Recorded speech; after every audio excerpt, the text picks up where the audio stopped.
Delighted tonight to have been asked to introduce Dr. Prakash, who was actually I met in 2009 when I first taught an epigraphy course at the Institute of Fine Arts, and she stuck in my mind at first because amongst all the students, she was the only one who was interested in hieroglyphs too. She was interested in the art, she's also interested in the hieroglyphs, and then she completely justified my faith in that as an indicator of superior intellect, when she decided to do her thesis on the Old Kingdom, which is obviously the right period. She is a graduate of Tulane University. She graduated in 2007 with a very trendy topic that you haven't done much with since, I think, on Aegean and Egyptian interconnections.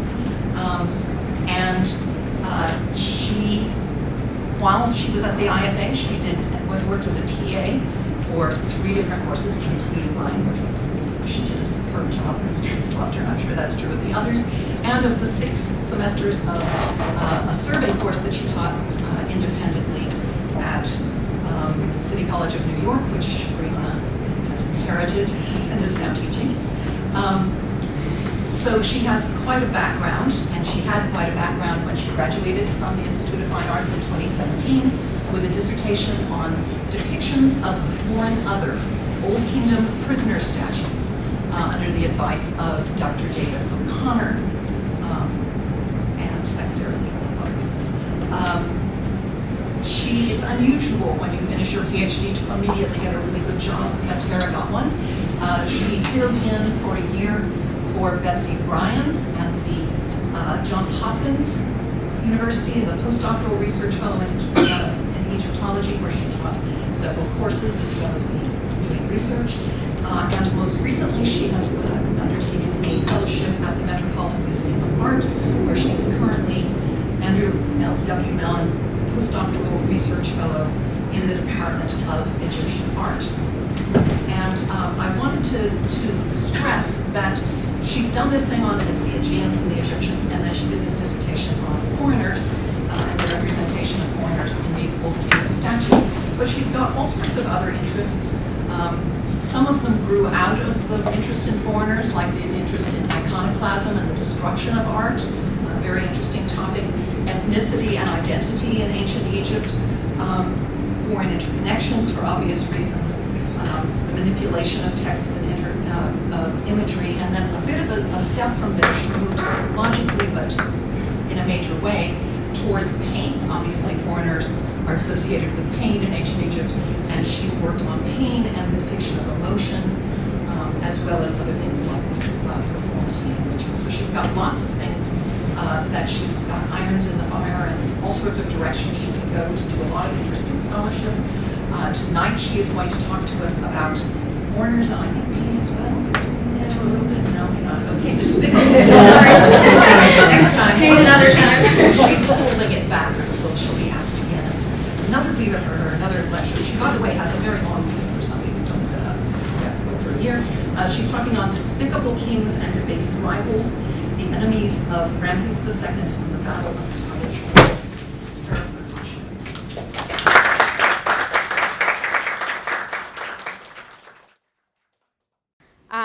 Thank you, Anne, so much for that very lovely introduction. I don't mean to disappoint you, but this won't be about the Old Kingdom either, or pain, so hopefully that's okay with everyone.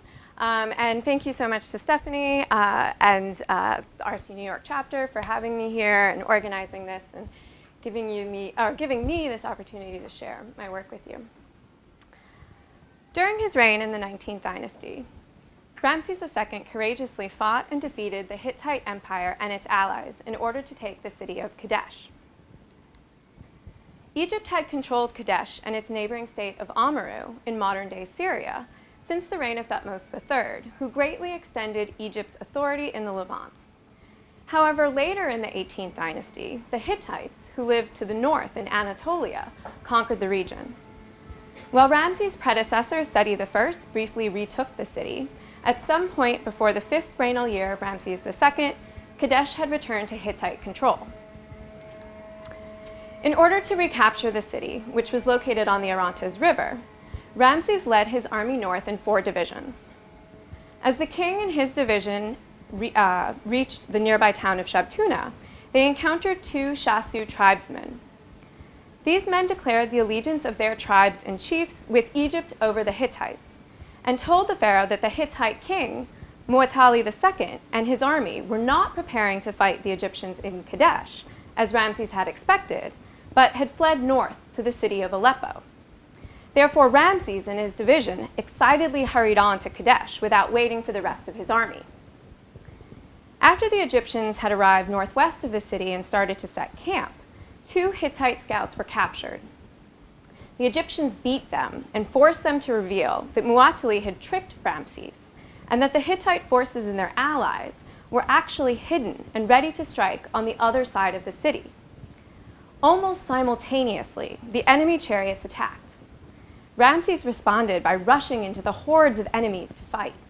His army became too afraid, and they abandoned Ramses on the battlefield to contend with the enemy alone.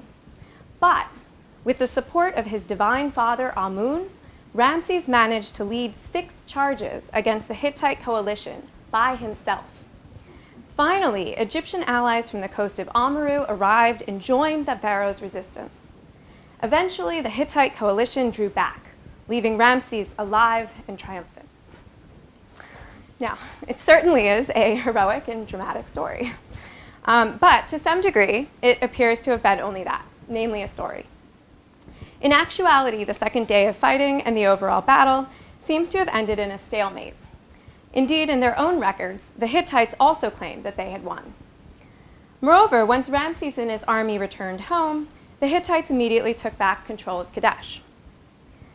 Yet Ramses chose to commemorate and highlight this battle, ordering reliefs and textual accounts of it to be carved on many temple walls throughout Egypt. In doing this, Ramses was clearly less interested in recording history accurately than in constructing and promulgating a propagandistic and exaggerated version of the events, which uniquely emphasized the pharaoh's personal valor and his sole ability to defeat Egypt's enemies. Therefore, although the reliefs refer to an actual event, their primary purpose was closely tied to the Egyptian belief system. Similarly, the depiction of Ramses' foreign foes in these reliefs are imbued with ideological underpinnings. The Egyptians deliberately manipulated this imagery in order to better convey particular beliefs about foreigners. At the same time, this desire to express ideology coexisted and worked in tangent with the need to communicate some degree of reality concerning the actual events that occurred at Kadesh and the foreigners' roles in them. So today I'd like to explore this tension between ideology and actuality by considering 3 different types of enemies in the Kadesh reliefs. First, I will discuss the Hittite coalition, who surround the pharaoh in their chariots, yet never pose any actual threat to him. While Egyptian texts describe the coalition as having been comprised of many different ethnic groups who allied with the Hittites, the artists consistently depicted only 3 different types of foreigners. This seems to reflect the Egyptian tendency to artistically condense foreigners into particular categories with stereotypical features, even when an acknowledgement of the diversity of Egypt's foreign neighbors is provided textually. Indeed, the Egyptians' primary concern here seems to have been to convey the multiplicity of the enemy chariot forces. Then I will turn to one particular foe, the ruler of Aleppo, who sided with the Hittites. This small detail in the enormous and complex Kadesh reliefs not only reflects an attempt at humor on the part of the Egyptian artists, but it is also a subtle reference to the way in which rebellious foreigners were aligned with enemies of Osiris and the sun god, according to Egyptian ideology. Finally, I will focus on the representation of the Hittite king himself. As a powerful foreign leader, the Hittite king posed particular problems for the Egyptian artists. While he needed to be recognizable as a ruler and the primary opponent of Ramses, his highly negative status as a foreign rebel also had to be clear. Thus, one finds that the Egyptian artist set him apart from the mass of foreigners in certain ways, while also manipulating his image to thoroughly malign and denigrate him. Overall, by considering the depiction of the Hittite coalition, the ruler of Aleppo, and the Hittite king, the ingenuity of the Egyptian artists and their ability to express a rich array of beliefs and truths through imagery becomes clear. One also develops a better understanding of the Egyptian attitude towards foreigners during the late New Kingdom. Now, before I begin my analysis of the Kadesh reliefs, I'd like to briefly consider the role of foreigners in Egyptian art in general. Antonio Lopriano first introduced the concept of topos and mimesis for descriptions of foreigners within ancient Egyptian literature, and multiple scholars have demonstrated that this same distinction applies to Egyptian art as well. Mimetic treatments, like the stela on the left, are more realistic portrayals that treat foreigners as individuals, often allowing for positive characteristics rather than simply as stereotypes. On the other hand, the foreigner topos reflects the state ideology, which understood foreigners as evil and dangerous creatures that were symbols of negative and chaotic forces. They posed a constant threat to the stability of Egypt and the entire cosmos. It was the duty of the Egyptian pharaoh to annihilate and control this threat, thus maintaining order. This was one of the king's most fundamental and crucial responsibilities. From this perspective, foreigners were stereotypes, usually depicted as defeated and subjugated captives, or in the process of being violently massacred by the Egyptian king. Yet rather than being a strictly binary model, topos and mimesis actually coexist in any representation of foreigners. Thus, in this stela, the Asiatic is still depicted with stereotypical Asiatic features. On the other hand, the Egyptian smiting scene, like that on the right, despite being a highly charged ideological topos, could be manipulated to reflect reality. So here, the names of numerous specific foreign countries surround the scene. Similarly, the Kadesh reliefs fit into the larger pictorial category of so-called battle scenes, which were often carved on exterior temple walls. Perhaps more properly described as slaughter scenes, these scenes depict the foreigner topos, highlighting the valor and ferocity of the Egyptian pharaoh as he slays and defeats his foreign enemies. The outcome of these scenes is always assured. The Egyptian king, and by extension Egypt, will dominate and destroy all who dare to oppose him. Yet the Battle of Kadesh, like many of the battle scenes, was an actual historical event, not simply a stereotypical topos. Thus, topos and mimesis are very much at play in these scenes, as we will see. So one can generally divide the Kadesh material into three categories. The first includes the large-scale reliefs, which have captions included throughout them. These reliefs will be the focus of my talk this evening. The second category of evidence is the so-called poem, which is more accurately known as the literary record. It is a long, highly rhetorical textual account of the battle that was carved nearby or adjacent to the reliefs. And the third category of evidence is known as the bulletin, which is a shorter textual account that is usually found within the pictorial reliefs. The Kadesh reliefs were carved onto walls of 3 temples in Thebes, namely the temples of Karnak, Luxor, and Ramses' mortuary temple, the Ramesseum.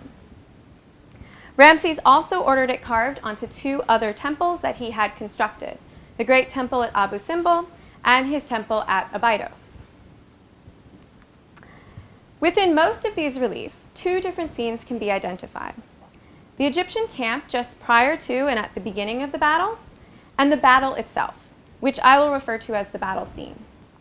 It is this scene that I will primarily be discussing this evening. All of the reliefs follow the same overall format and contain many of the same narrative references. So, for example, Ramses is always the largest figure. In the battle scenes, he charges towards Kadesh and the Hittite king in his chariot, and in the camp scenes, he sits enthroned and is informed of the Hittite king's trick, while the captured Hittites are beaten. However, the way that the details were depicted in each relief could vary in telling ways, as I will show. Indeed, the repetition of the reliefs enables one to compare and contrast them, giving a window into the way artists were able to manipulate standard imagery in order to convey different meanings. In all of the reliefs, there are largely three figure types that the Egyptians employed for the foreign enemy. A clean-shaven face, high forehead, and fairly delicate features distinguishes the first type. The second type has relatively full, yet pointed beards, bulbous-like heads, and somewhat heavier facial features. And the third type is recognizable by what appears to be a shaved head with a tassel or lock emerging. It's also possible that this is a type of helmet. Indeed, throughout the relief, some of the foreigners do seem to be wearing helmets while others are not. But any variations are minute, and these three foreigner types are immediately recognizable in all of the reliefs. The majority of the enemies were depicted with type 1 features. This includes the Hittite king himself, who is labeled with the caption. Thus, type 1 would seem to be Hittites. With their full beards, type 2 most closely resemble the Egyptian stereotypical representation of Syrians. Type 3 is a bit more ambiguous, but I agree with Anthony Spollinger's identification of these men as a group of Anatolians. However, there are inconsistencies with the use of these types if we accept that they represent Hittites, Syrians, and Anatolians. So, for example, the ruler of Aleppo, who I will discuss in further detail a bit later, is depicted as a Hittite, even though Aleppo was a Syrian city just north of Kadesh. This would seem to give the impression that the actual ethnicity of the foreigners was less important than simply depicting multiple types of foreigners. Moreover, it is repeatedly stated within the textual sources that the enemy troops actually consisted of numerous foreign peoples allied together. In the literary record, there are 4 references to this coalition, while in the bulletin there is 1. Each list differs, with some being more abbreviated than others, but all of them are far more specific than what the reliefs depict. Indeed, the longest list, which is on the left here, includes 17 foreign countries. Even the list that only mentioned those foreign countries who specifically comprise the enemy chariot forces, which are in the middle and on the right here, still name 4 and 8 countries respectively. In art, the Egyptians tended to depict foreigners as belonging to particular broad ethnic groups that were each consistently given the same stereotypical features.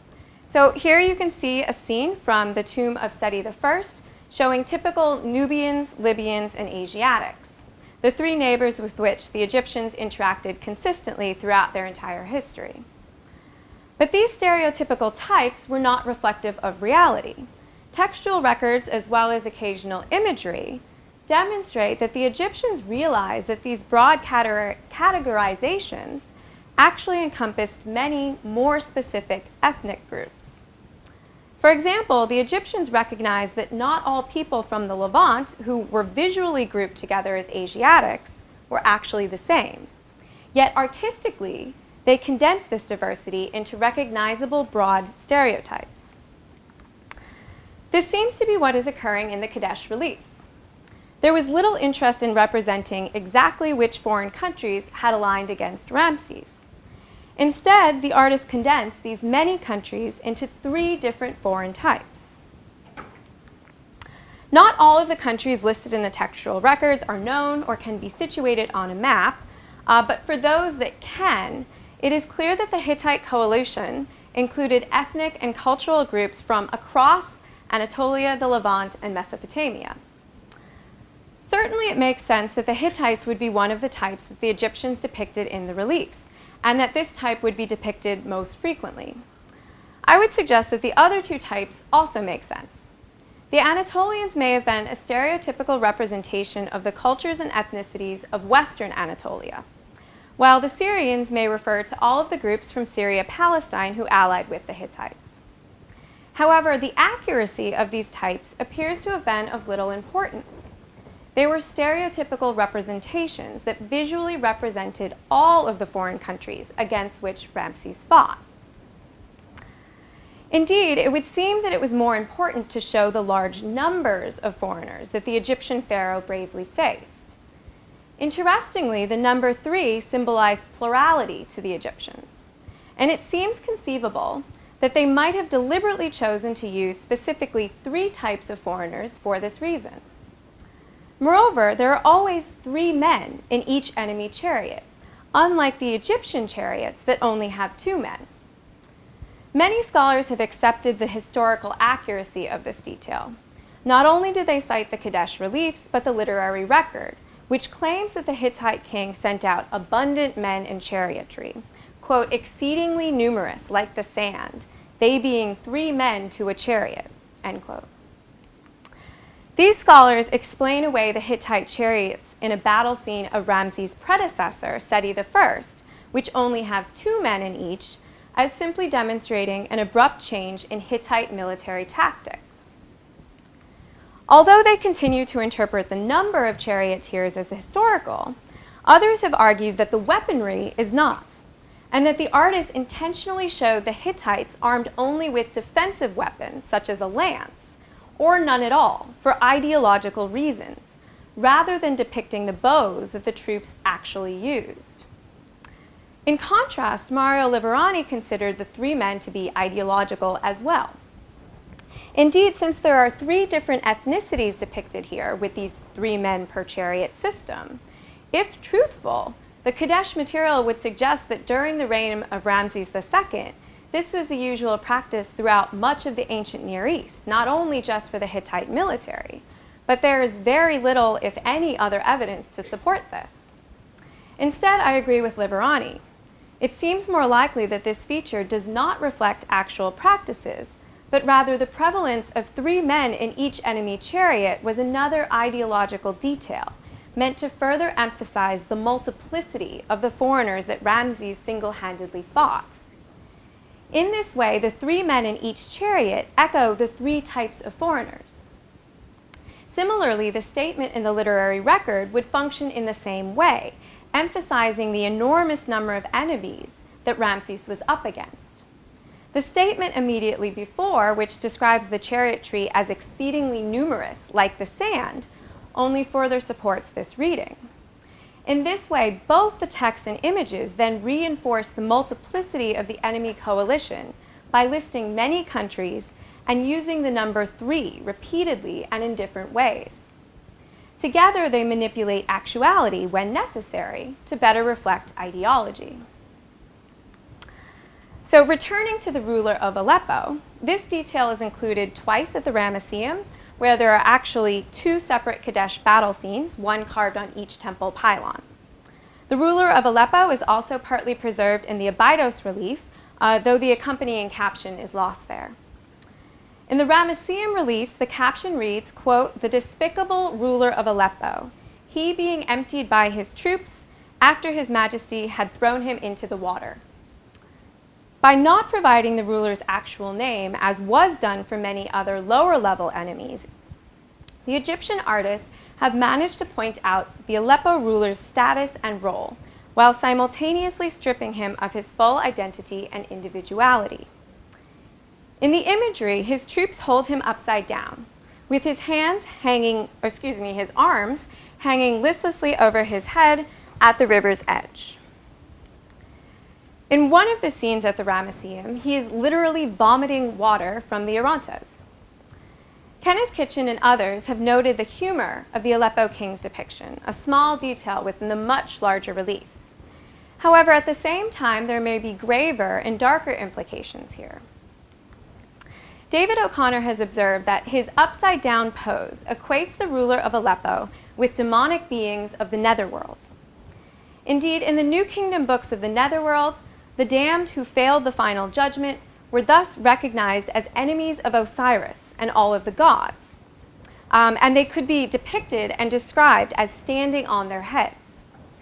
This was a most severe punishment, through which they were forced to live off of their own excrement. They had no hope of revival or regeneration, and thus their upturned status was permanent and eternal. On the other hand, the 10th hour of the Amduat and the 9th hour of the Book of Gates depict drowned souls. Because they drowned, and their bodies were presumably lost to the current, they did not receive a proper burial. The water that their souls were now in was equated with the primeval waters of noon, and the drowned were in danger of vanishing into this, thus never reaching the beyond and becoming the blessed dead. Therefore, this death was certainly a fearful one. But several passages in the books of the netherworld show that the drowned, with the help of the gods, could be saved and reach the shores of the beyond directly from the primeval waters in which they floated. Furthermore, the Book of Gates demonstrates that all people, including foreigners, were present in the beyond. They were attended to and provided for, receiving their own place. Thus, the Hittites and other enemies of Ramses, who are drowning in the Orontes, suffer a terrible and fearful death. Yet they may still have a chance of making it to the beyond. While they are subjected to a horrific first death, their annihilation is not necessarily permanent. On the other hand, the ruler of Aleppo has been turned upside down. He is thus visually equated with the damned enemies of Osiris and the sun god, eternally standing on their heads. Just as vengeful demons hold the damned upside down in the Book of Earth, the Aleppo king's troops hold him upside down. In saving him from an earthly death, his troops have therefore symbolically sentenced him to a far worse fate. Now, the figure of Mu'attali II, the Hittite king and Ramses' primary foe, remains entirely or largely preserved in 4 of the Kadesh battle scenes. Those at Abu Simbel, the first pylon of the Ramesseum, Luxor, and Debased. In each of these, there is a repetitive vignette that distinguishes Mu'attali. The king is always depicted inside his chariot, turning back towards Ramses with one arm lifted. He also wears a tight-fitting, long-sleeved dress, which is identical to that which the rest of the enemy troops wear. There is always one other individual inside this chariot, unlike the other enemy chariots with 3 men. This other man drives the king's chariot. A third man is also singled out from the other surrounding figures through his position. He stands on the ground behind the Hittite king and, except for at Abu Simbel, replicates the king's turned-back position. This man may be a shield bearer of Mu'attali, since he prominently carries a figure-8 shield and the hand closest to the king. And finally, there is a caption written in vertical columns placed above the Hittite king. Unfortunately, only part of this is preserved at Abydos. And in the 3 other reliefs, the caption varies somewhat, but its basic features remain the same.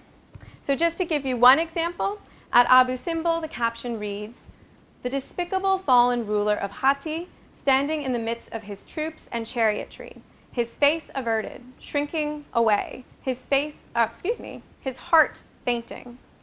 He could not come out to fight through fear of his majesty, when he saw his majesty conquering the forces of Hatti along with the chiefs," end quote. And with Hatti being the Egyptian name for the Hittites. This vignette is set on the opposite side of the Orontes from Ramses, behind Kadesh, and further surrounded by Hittite guards, probably because, as it is described both in the captions and the literary record, Mu'attali did not actually fight, but instead dispatched his troops. Except for the relief at Abu Simbel, where this is only described in the caption, large groups of infantrymen also always surround the Hittite king. In both the reliefs and the text, the Egyptian artist differentiated Mu'attali as an individual distinct from the horde of foreign enemies. For example, the Hittite king is typically larger than the rest of the figures in any relevant scene except Ramses himself. This size variance draws attention to Mu'attali as a ruler, albeit on a suitably modest scale, as he is much closer in size to all the other figures than to the enormous godlike Ramses. Additionally, in all of the captions and in the literary record and bulletin, the Hittite king is treated in a similar fashion as the ruler of Aleppo, in that he is never referred to by his actual name. Instead, he is repeatedly called the despicable ruler of Hatti, or the fallen one of Hatti. In this way, like the ruler of Aleppo, he is stripped of a specific identity and only afforded a generic one. Moreover, the helmet the Mu'attali wears at the Ramesseum and Abu Simbel appears to have tassels or some kind of adornment. This could also be indicative of his status, and thus perhaps a truthful detail. But it certainly visually sets the Hittite king further apart from the rest of the coalition. The fact that his chariot only has 2 people in it could be more truthful as well. On the other hand, one way that the Egyptian artist emphasized the ideologically negative aspects of Mu'attali was through his posture. In all 4 reliefs, the Hittite king's body faces away from Ramses, while his head is turned back, and his right or left arm is raised to the Egyptian pharaoh. This same posture is also visually reinforced elsewhere within the reliefs. At the Ramesseum, Luxor, and Abydos, the Hittite king's shield bearer replicates a similar posture. And throughout all of the Kadesh scenes, in many of the enemy chariots, the third or rearmost positioned man is in the same turned back position as well. The captions reinforce the larger imagery not only through what they say, but also through how they were written. Thus, at Luxor and Abu Simbel, the determinative for the word on, meaning to turn back, actually turns and outstretches his arms behind him. Overall, the Kadesh text strongly reinforced the turned back position of the Hittite king that is depicted in the reliefs. Now, the most obvious meaning for this position would be that which is stated in the caption: the Hittite king turned back in fear. The direction of his body away from the battle and his raised arm also indicates his fear of and submission to Ramses. This interpretation could similarly be applied to all who exhibit it, including the shield bearer and charioteers. However, there may also be a subtly implied alternate but complementary interpretation to this turned back position that would serve to denigrate the Hittite king even further. In looking back towards the pharaoh, Mu'attali is retreating and literally turning his back to Ramses. The Egyptian verb hem means to retreat and turn one's back. However, Mock Dapa has noted that from its first attestation onwards, hem was used in opposition with cha'i, meaning male and man. Furthermore, Richard Parkinson has discussed how the word hem also had a sexual aspect. Indeed, hem, or back-turner, specifically characterized the passive role in a forced homosexual encounter. Parkinson concluded that according to Egyptian ideology, quote, the passive role was despised as a sign of physical weakness and of abandoning a man's proper gender role for a quote-unquote womanly one, end quote. O'Connor has suggested that demasculinization and feminization was one way in which the Egyptians metaphorically disarmed and subordinated the foreign enemies. Conversely, he noted that the adjectives generally used to describe the Egyptian pharaoh in battle tend to strongly enforce his virility and potency, highly masculine qualities. Consequently, the turned back position of Mu'attali may be a reference to the verb or word, hem, and seems to allude to his highly negative, passive, and demasculinized role. But one could go even further and interpret it as almost a symbolic sexual invitation to Ramses. In this way, the position of the Hittite king metaphorically contrasts the tremendously positive and potent qualities of Ramses. The Hittite king's negative nature may also be highlighted, though in a different way, in a unique treatment of his body at Luxor. Unlike the other Hittites and their allies, here the Hittite king seems to be ostensibly and uniquely fat. His large belly extends forward, and both arms are thick and full. The Egyptian artist may have depicted this extra weight as an intentional slight. Rolls of fat and pendulent breasts were signs of wisdom, seniority, and status for Egyptian men in some contexts. However, these were not traits that a king would need on the battlefield.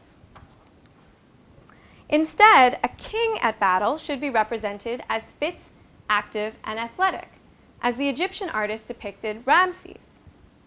Therefore, depicting a king or ruler while at battle with the heavy, overweight features that Muwatalli exhibits at Luxor may have been quite insulting and perhaps humorous. There might also be underlying irony to this representation, as here the Hittite king is not displaying wisdom and is naturally, in the eyes of the Egyptians, of a lowly status. While the Hittite king's turned-back position and raised arm is repeated in all 4 reliefs, the position of his other arm and hand varies. At the Ramesseum, Luxor, and Abydos, he grasps a type of hand loop or rail on his chariot. Now, it does not really matter whether or not the representation of his chariot with such a support is accurate or truthful, though similar devices are attested on actual Egyptian chariots and in depictions of them. But rather the fact that the artist intentionally chose not only to include a hand loop on the Hittite king's chariot, but also to highlight it by depicting him grasping it, is meaningful. Even though it seems extremely unlikely that Ramses would ride into battle with the reins of his own chariot tied around his waist, he is rendered in this fashion to convey his immense capability and prowess. Rendering his chariot accurately was unimportant for the artist. Similarly, the Hittite king grasped the hand loop for ideological purposes. Once again, this particular detail serves to juxtapose Ramses and Muwatalli. Unlike Ramses, the inept Hittite king not only needs a driver, but he also requires a hand loop to steady himself while riding in his own chariot. On the other hand, at Abu Simbel, the Hittite king's left hand might grasp the reins of his horses. In this way, the Egyptians seem to have imparted a greater sense of urgency to his depiction. There is a tension and a heightened sense of his fear, perhaps to an almost humorous degree, which is emitted from this detail. And it seems to relate to the overall sense of the Hittite king's movement in each of the reliefs. In every case, the direction of this movement is away from the battle. For example, in sharp contrast to the inert mass of Hittite infantry, the wide-legged stance of the Hittite king's shield-bearer seems to indicate that he is running. Similarly, while Muwatalli glances back to Ramses, the chariot driver urgently leans forward, grasping the reins of the horses as if to focus solely on driving away. And at Abu Simbel, Muwatalli may be taking a more active role in assisting this objective. However, the stance of the Hittite king's horses differs from the wide and rear-legged gallop of Ramses' horses or the enemy horses who drive towards and surround the Egyptian pharaoh. Their positions seem to imply rapid movement. Instead, the Hittite king's horses appear to be only trotting. Unlike the reliefs, the texts do not imply that Muwatalli retreated. According to the literary record and the captions, Muwatalli was never on the battlefield, but remained in his original position behind the city of Kadesh, and thus he would have had no reason to retreat unless Ramses succeeded in taking Kadesh, which he never did. Additionally, the literary record describes the Hittite king's surrender at the end of the second day of fighting. Therefore, he must not have left the vicinity of the battle. Instead, his fleeing within the reliefs should be seen as another example of the artist's deliberate manipulation of the imagery to convey ideology. By fleeing from the battle, Muwatalli simultaneously admits his fear, cowardliness, defeat, and submission. Interestingly, there does seem to be a discrepancy between the urgency of Muwatalli, the shield bearer, and the chariot driver, and the more casual movement of the horses. This may be another subtle mockery of the Hittite king. He wants to flee, but his horses are either incapable or just unconcerned with meeting his desire. Ramses II actually fought an important battle at Kadesh. Yet, in many, many ways, his representations of this event are far from mimetic and historically accurate, but instead integrate ideologically charged topos. Regarding the depiction of the Hittite coalition, there was an effort to emphasize their multiplicity in different ways. In the reliefs, only 3 foreign types were depicted, while in the text, the Egyptians actually listed the many foreign countries that fought with the Hittites. In this case, the text would then seem to be more reflective of reality.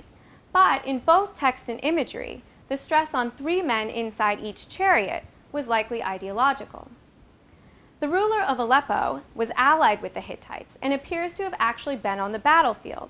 But visually, he is turned upside down, symbolically transforming him into a damned soul, eternally tortured in the netherworld.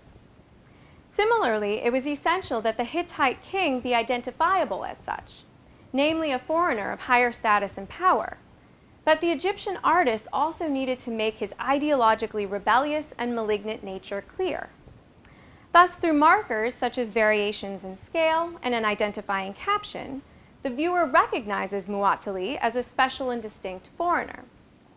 However, the artist also successfully managed to highlight the Hittite king's highly negative, passive, and inferior position with other details, such as his turned-back position, his unflattering, hefty portrayal at Luxor, and the variations in the position of his lowered hand.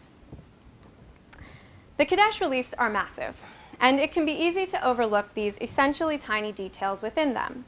But through a careful study of their individual components, it is possible to gain a better understanding of how the Egyptians balanced actuality and ideology in order to convey the sense that at Kadesh, Ramses II took on and defeated the entire ancient world. Thank you.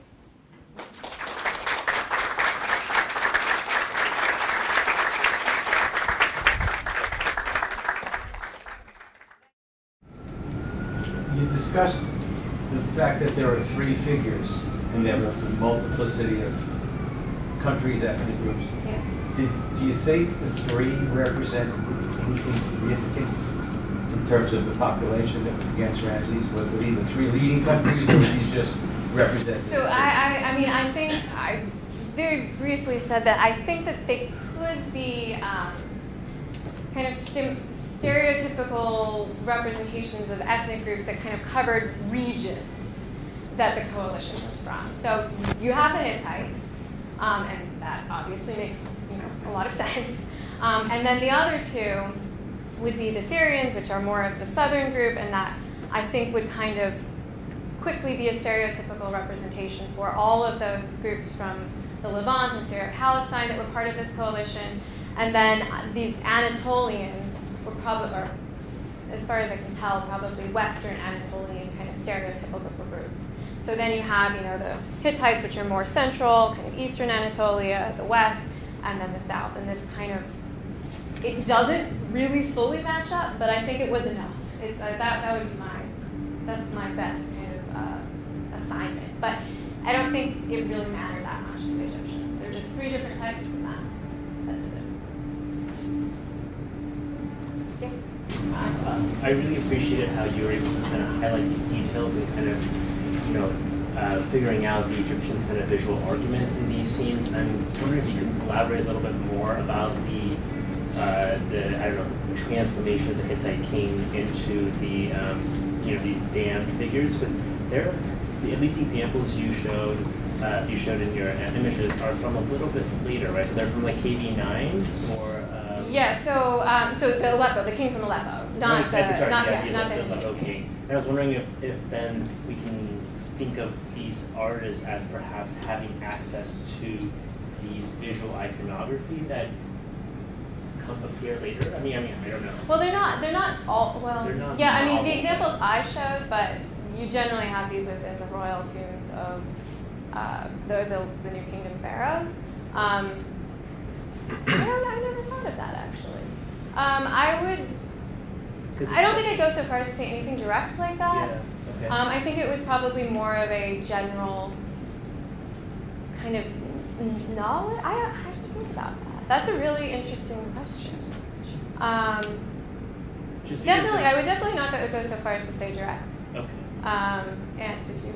I just said, Catherine said that the Seti the First already has the foreigners. Yeah, no, the foreigners are in, and I think the ideas would have definitely been circulating in this kind of religion to this degree within the afterworld religion for the king, the royal kings of the New Kingdom, for the kings of the New Kingdom. But I would not say there's anything direct. I think it was more kind of general knowledge. How that information got transferred, that's something else. But because the material is so repetitive to some degree, I mean, to some degree you have, it's interesting, this is a whole other kind of question with these reliefs, is how the artists were, did you have, were there copybooks, were there artists moving between all of these temples, how were these reliefs being made, and do you have similar groups of artists? So that might come into play there with how the communication between artists working in the royal tombs and these artists who are working at temples. But that's a huge issue. Since these are massive, Yeah. the details you're showing would have been comparatively small, Mhm. but painted. Yes. Who could really See them. see them, Mhm. have this knowledge, Mhm. have the time to scrutinize it? Mhm. How high up would those images that you were showing have Yeah. been to So- the person standing there? Here, I guess you can't see in this image. Here, they're about kind of halfway up the pylon. Oh, actually, you can't here. I can see it right here. You can see, if you can kind of make out that's Ramses' horse. You see the people down there. And you can see the people down here. So I mean, these are high. These are high. It depends on the temple, because in this case they're high, but they're on the pylon, so they're in front, but they're very high. At Abydos, they're on the outer walls, and they're actually quite low around the outer walls. So it would depend from temple to temple in terms of kind of visibility, but the question of audience is a really important kind of point to keep in mind. To some degree, and this is, I should also say, this is a question that I myself kind of think about a lot and kind of don't really have necessarily a final answer on that. I think one of the most important audiences was simply the gods. And it didn't even necessarily matter who was seeing them because it was there. It was partly just putting that there. At the same time, these are, actually this is a good example because this representation is unique. I'm sure many of you know, usually on the front of pylons during the New Kingdom, you have smiting scenes. This is the only pylon, yeah, I'm pretty sure, so somebody stop me if I'm wrong. But this is the only pylon that I can think of right now, and I'm pretty sure the only pylon that doesn't have the outer face of it, and where you have this battle scene. So the smiting scene is such a kind of ideologically charged, stereotypical scene, and here you can see Ramses at least felt he had, it was okay to replace it with this battle scene. So it gives you a sense of that these scenes were partly just there for the meaning, for the impact, for the ideological kind of implications of them, the protected nature of them. At the same time, they would have been painted, and the ones on the outer walls, they would have been more visible. So, I mean, you showed the one on topmost third at the beginning. yeah, That's very visible. exactly. Easily for Exactly. someone like a billboard right in Exactly. Times Square. Look at Right. it right away. And when you think It's about not cluttered the same way Right. these are. And when you think about them being painted, it suddenly becomes like the next time anyone's at the Ramesseum, you can still see the second pylon Kadesh battle. I wanted to sneak it in here, but there is still some painted traces on that one.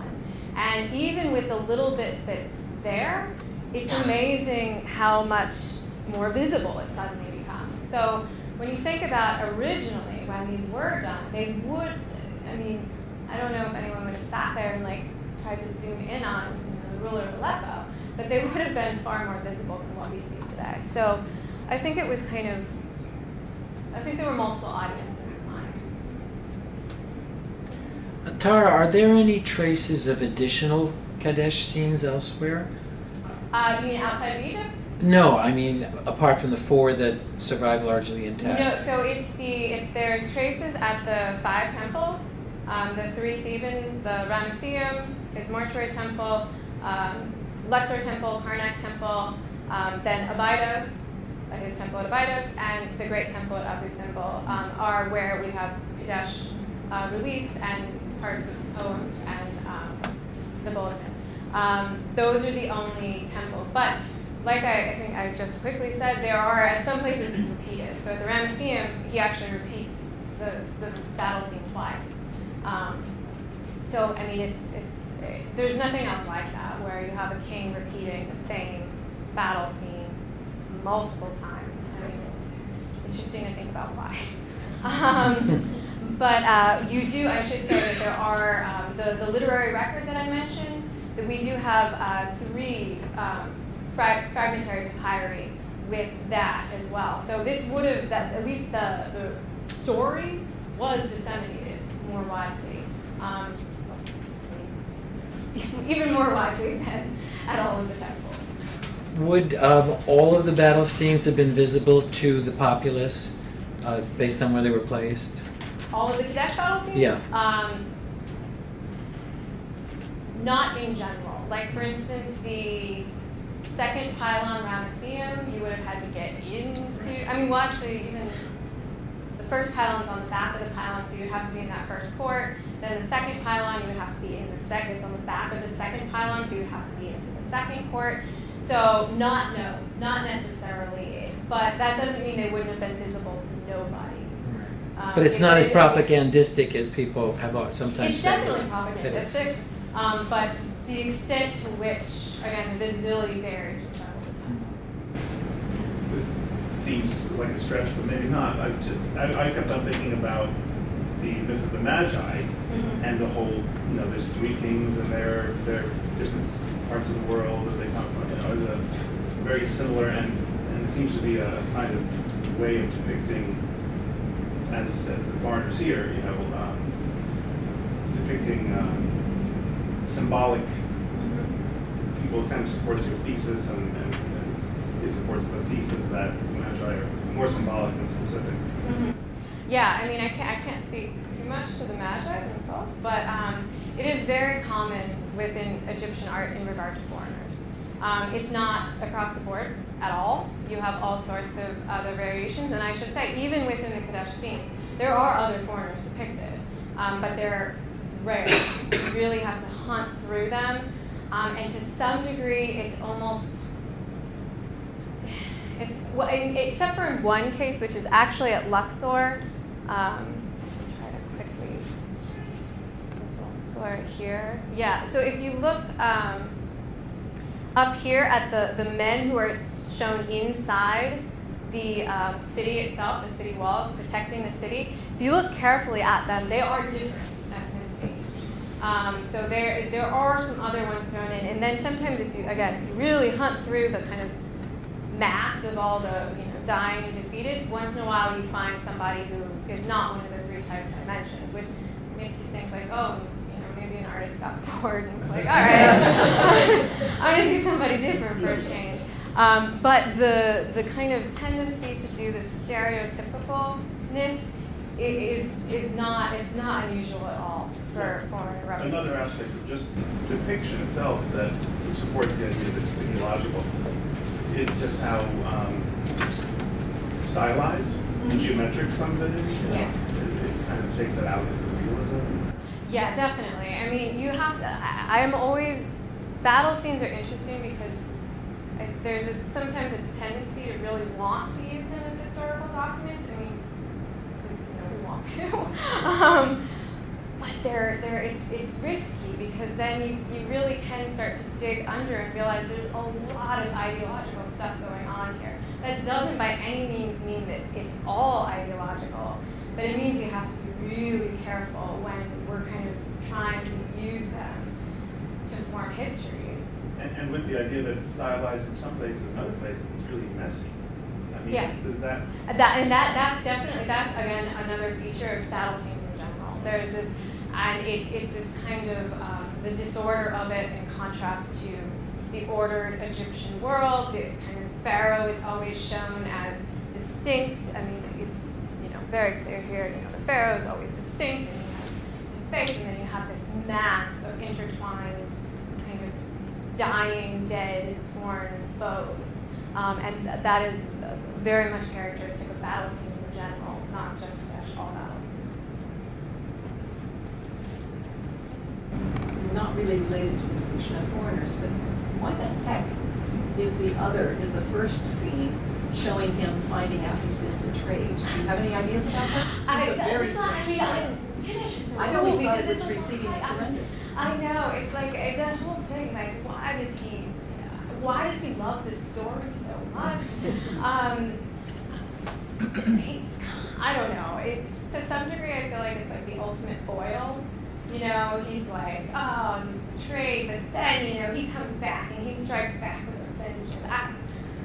Why he shows himself tricked, you also have the human nature of the king. It shows him, you know, I wouldn't say the fallibility because he obviously comes back, but in the textual records as well, he literally cries out to Amun.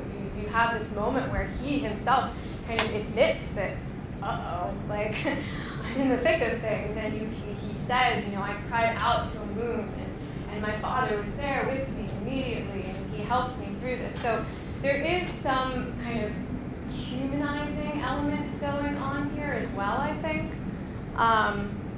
But it's kind of weird that he would show himself like, it's one thing, you know, calling to the God, it's another thing admitting that he was tricked.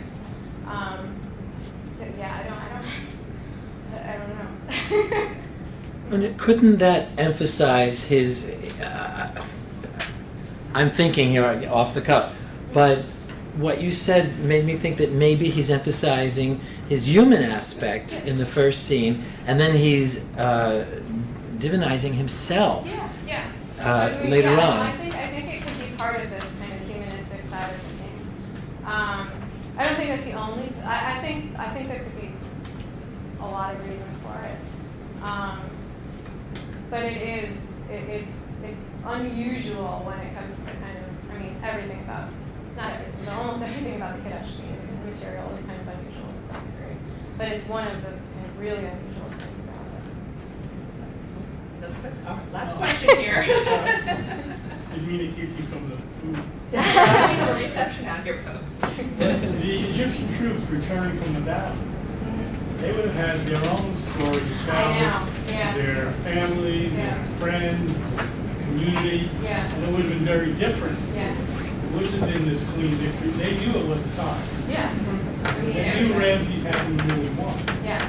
And they're telling that story back in the Yeah. capital.